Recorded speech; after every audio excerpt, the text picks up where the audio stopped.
Sharada jewellers తెలంగాణలో మొట్టమొదటి factory outlet మన కొత్తపేటలో ఫిబ్రవరి 14న గొప్ప శుభారంభం.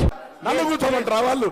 ఏం నైతికత, ఏం నైతికత ఉన్నది? ఇలా ఓట్లు వేసుకుంటే 12 ఏళ్ల పాప, ఆమె మానసిక పరిస్థితి ఏం కావాలి అధ్యక్ష? అటువంటి వాళ్ళు ఇలా మేము ఓట్లు వేయకపోతే ఆత్మహత్య చేసుకొని మేము ఇలా శివయాత్ర చేయాల్సి వస్తే బ్లాక్మెయిల్ చేసుకున్న వాళ్ళు ఇలా మాట్లాడుతున్నారు అధ్యక్ష. అందుకే దయచేసి మళ్ళీ ఒక్కసారి కూడా కరీంనగర్ సంబంధించి కరీంనగర్ బిడ్డగా ఇరిగేషన్ ప్రాజెక్టులు ఉమ్మడి రాష్ట్రంలో కూడా అభివృద్ధి జరిగింది.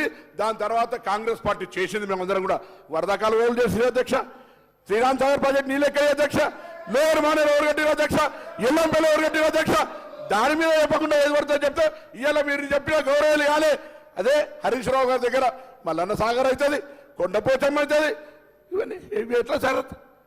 కాబట్టి దయచేసి మాకు కూడా కుర్చేసుకొని కడతారా ప్రాజెక్టు, కేసీఆర్ గారి ప్రాజెక్టు పూర్తి కాలేదని చెప్పడం కొరకు దయచేసి ఈ సందర్భంగా మీ దృష్టికి తెచ్చిన అధ్యక్ష. నమస్కారం. వాళ్ళు కూర్చోమంటే కూర్చొని భయపడేవాడు కాదు అధ్యక్ష. నీ ఆదేశాన్ని పాటిస్తాం, తప్పకుండా సభా మర్యాద కాపాడతాం. కూర్చోండి. గౌరవ కేటీఆర్ గారు సీనియర్ శాసనసభ్యులు, మీరు ఒక మంత్రి మాట్లాడేటప్పుడు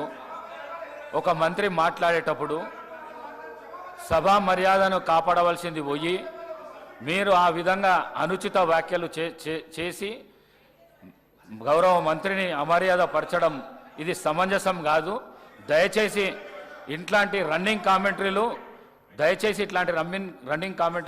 చేయొద్దని మీకు విజ్ఞప్తి చేస్తున్నాను. కడియం శ్రీ గారు ప్లీజ్. కడియం శ్రీ గారు పేరు కడియం శ్రీ గారు కడియం శ్రీ గారు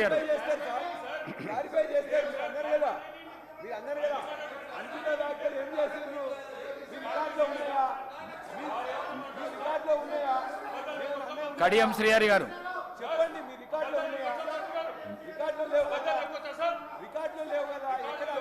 నేను ఈళ్ళయ్యే సమస్య లేదు. కడియం శ్రీహరి గారు మాట్లాడండి.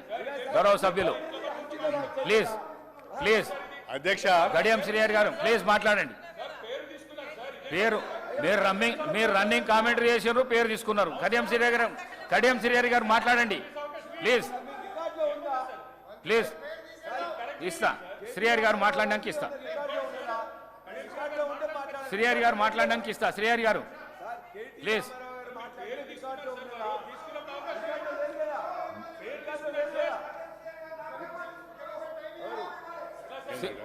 కడియం శ్రీహరి గారు ప్లీజ్, మీకు ఇస్తాను వారు మాట్లాడిన తర్వాత. మీరు రన్నింగ్ కామెంటరీ ఆపండి. మీరు అక్కడ కూడా చెప్తున్నా, అక్కడ కూడా మీరు కూడా ఆపండి, మీరు కూడా ఆపండి, ఇద్దరు ఆపండి.